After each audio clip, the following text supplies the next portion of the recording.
অবশেষে অপেক্ষার অবসান। দীর্ঘ 11 বছর পর বাংলাদেশ জাতীয় ফুটবল দলের হয়ে খেলার জন্য দেশের মাটিতে পা রেখেছেন ইংল্যান্ড প্রবাসী ফুটবলার হামজা চৌধুরী।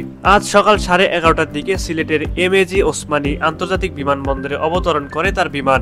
বিমানবন্দরে ওয়েলকাম টু মাদারল্যান্ড হামজা স্লোগানে মুখরিত ছিল পরিবেশ।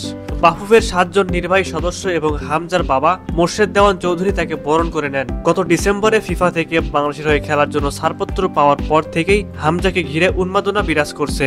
জাতীয় দলের কোচ হাবিয়ার ক্যাবরেরা ভারতের বিপক্ষে ম্যাচের প্রাথমিক দলে তাকে রাখাই সেই উত্তেজনা আরো বেড়েছে। চূড়ান্ত দলে তার স্থান প্রায় নিশ্চিত বলে ধারণা করা হচ্ছে।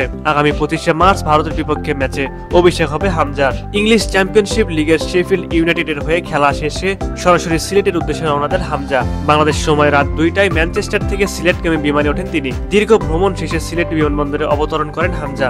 বিমানবন্দর থেকে সরাসরি নিজ গ্রাম হবিগঞ্জের স্নানঘাটের উদ্দেশ্যে রওনা দেন হামজা। সেখানে তার জন্য অপেক্ষা করছেন উচ্ছ্বাসিত গ্রামবাসী। তার আগমন উপলক্ষে গ্রাম জুড়ে তোরণ, ব্যানার, ফেস্টুনে সাজানো হয়েছে।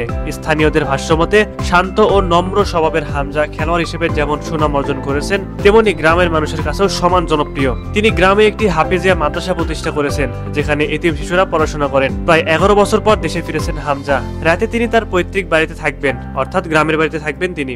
আগামীকাল ঢাকায় এসে জাতীয় দলের ক্যাম্পে যোগ দেওয়ার কথা রয়েছে হামজার।